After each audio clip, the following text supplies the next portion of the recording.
Oh, baby, we're getting spicy today, boys. Malakai Makaisson, the Slayer Engineer, leads his Spirit of Grungni airship into a free-for-all against the savage Greenskin menace, the Mistwalker Griffin Assault of Eltharion the Grim, and the Death Magic Artillery contraptions of Nuln, Jewel of the Empire.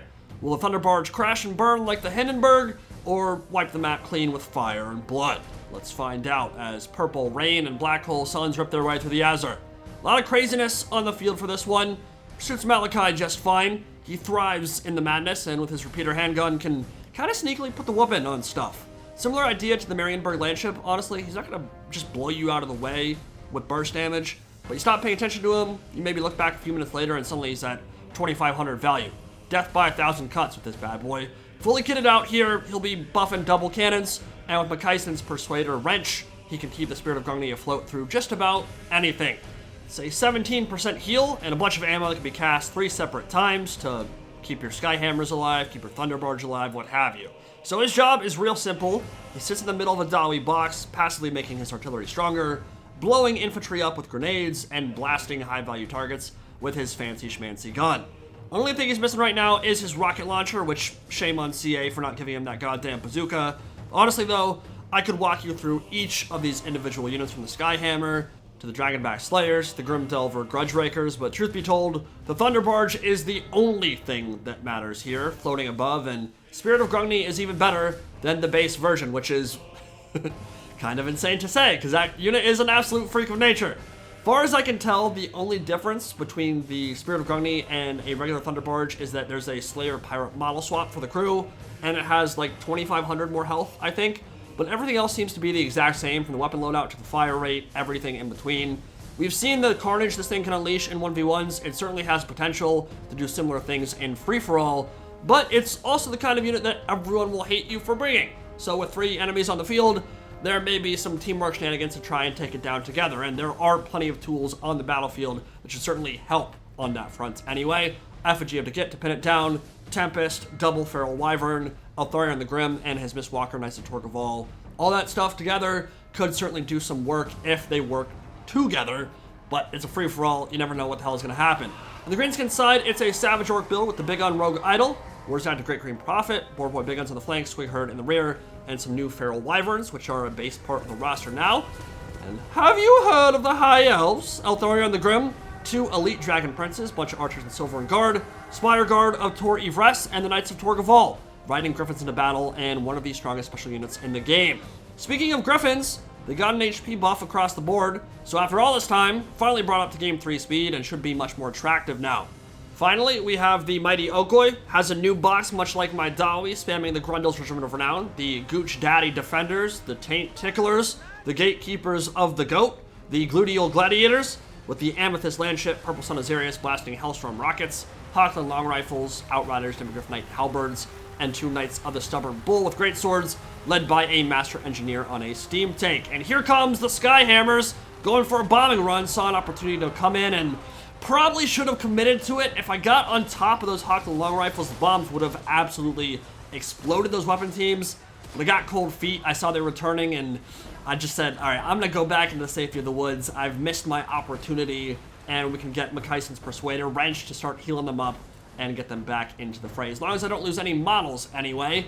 One thing I will say with the change to gyrocopters, now it's a lot easier to lose at least 1 or 2 models because they don't have a large HP pool, and it's now split between 3, 4, or 12 models apiece. So they're pretty squishy. You can lose some firepower pretty fast. That's especially devastating for the Skyhammer and Gyro Bombers because I think you lose all those bombs as well.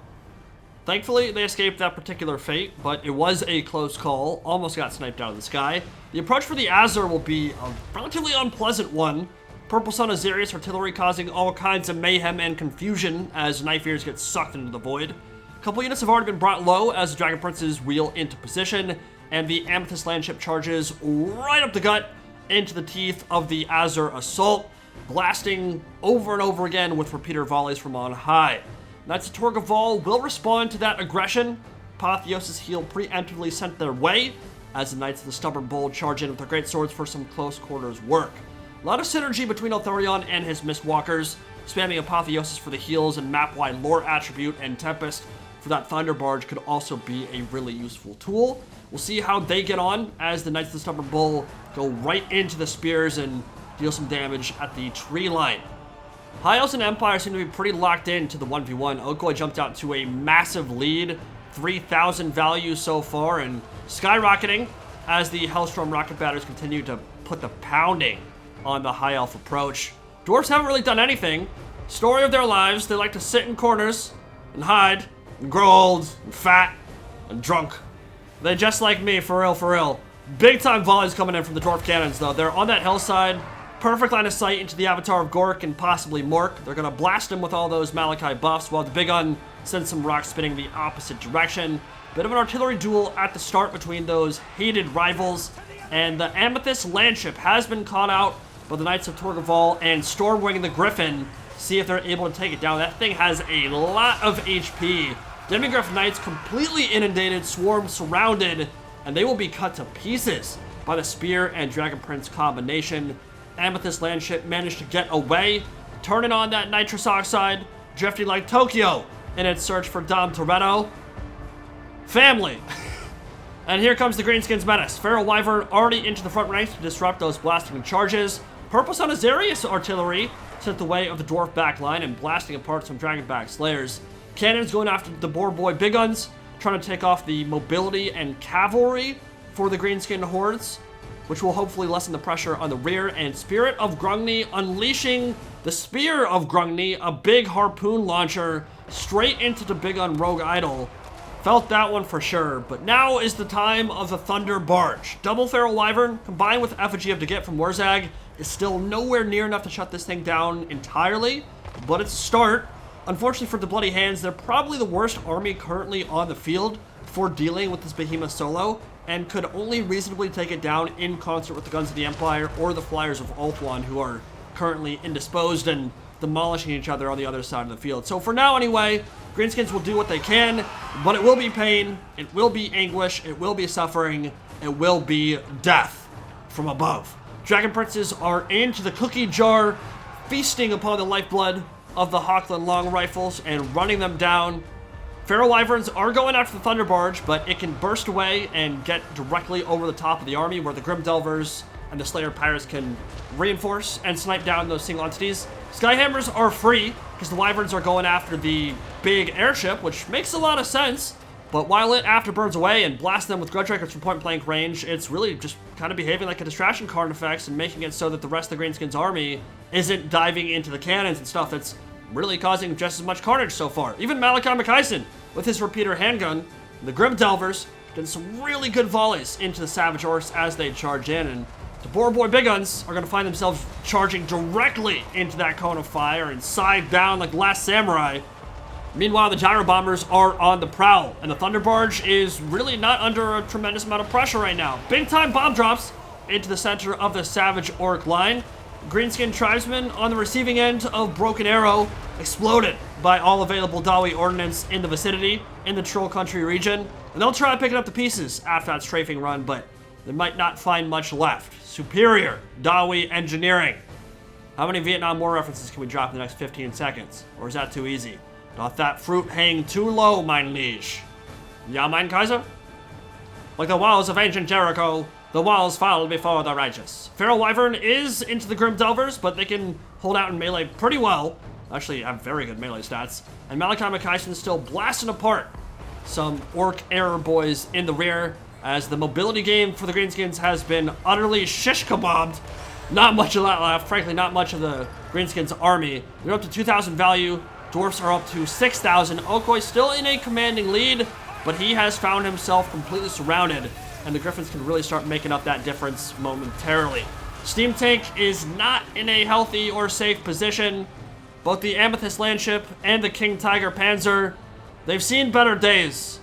They have been swarmed as the Greenskins look to redouble their efforts, and they got a gorgeous Foot of Gork on the Grim Delvers and the Dragonback Slayers, all set up by a Feral Wyvern who mostly sacrificed its life there, but might have been worth it to get rid of two of the most important Dawi troops on the field.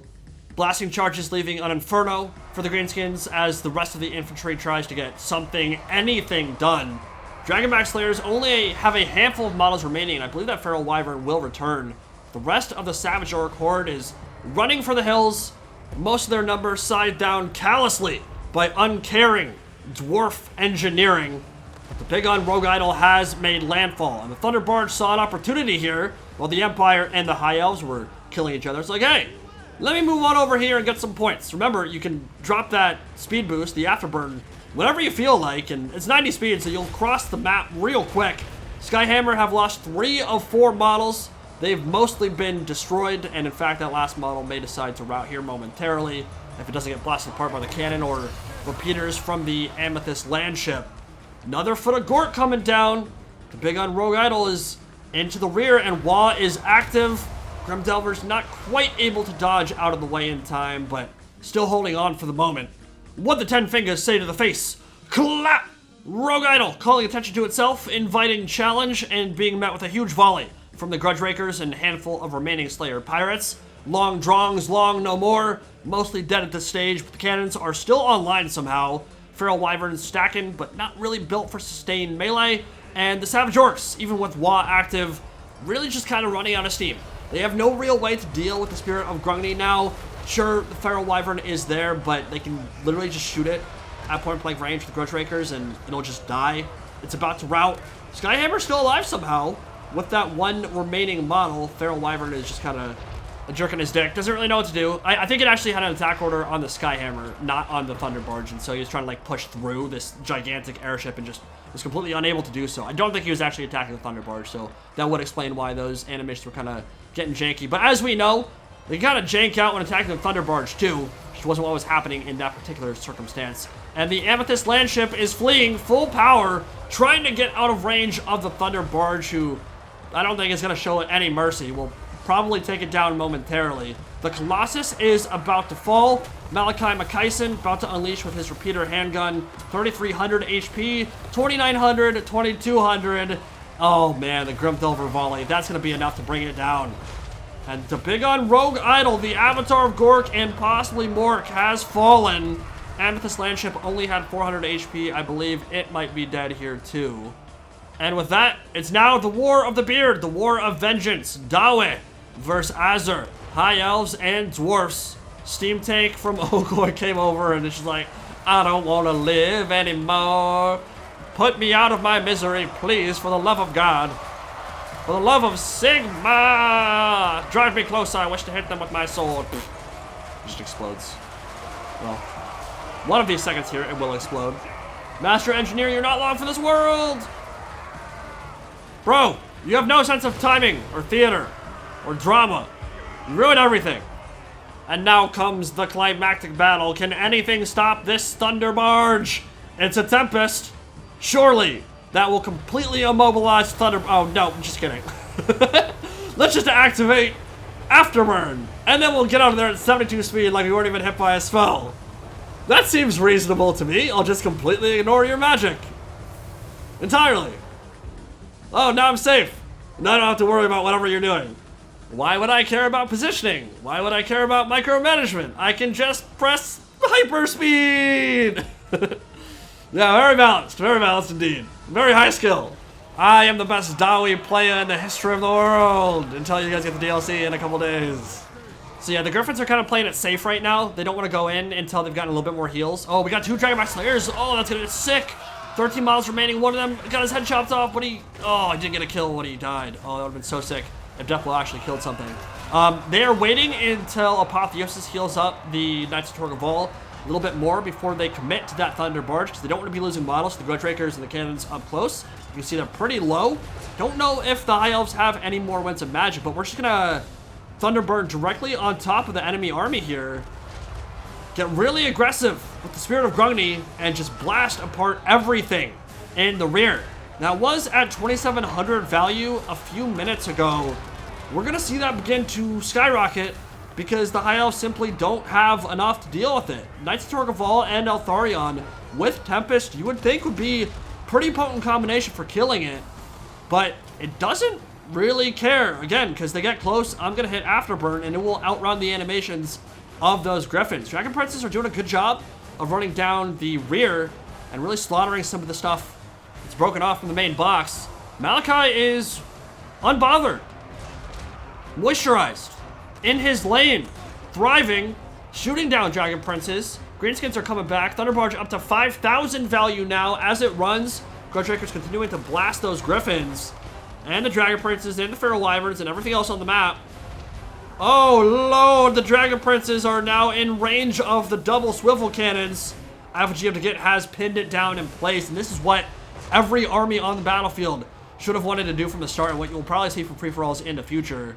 Someone brings the airship, everyone focus on killing it. The problem, of course, is that if you do that, like, yeah, you might be able to bring it down, but what will it cost you? Everything. If the dwarfs have their full army at the start of the match, which they will, they're gonna bring stuff to protect it and shoot down your flyers when you go for it. And it has 13,000 HP, well, this one has 15,000 HP and 90 speed.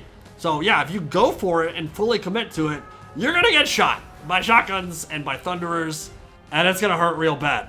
But yeah, in a free-for-all, all three players, if they see a Thunderbarge, are probably going to want to kill you, because they know if they don't, the Thunderbarge is going to kill everyone's army.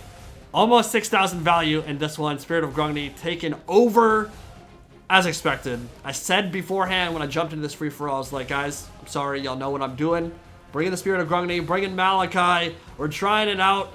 Figured it would do pretty goddamn well. It did. Yeah, it's a very strong unit. It is very, very strong. It's not unkillable. It's not invincible. It's not indestructible. But if you want to truly shut it down and destroy it, it is going to cost you so much. And in a lot of situations, that price will be paid in oceans of blood. Malakai and a Skyhammer got some work done this game as well. Hellstorm Rocket Batter for Okoi, the Amethyst Hellstorms, were pretty awesome. Love seeing those purple suns of Zarius blasting things apart. Hawkland Long Rifles got some good snipes in on the Skyhammers and on the Knights of Tor Gaval, who grouped up together with Altharion. Kind of less value there than I would have expected, considering how much damage they were doing to the Landship and the Steam Tank.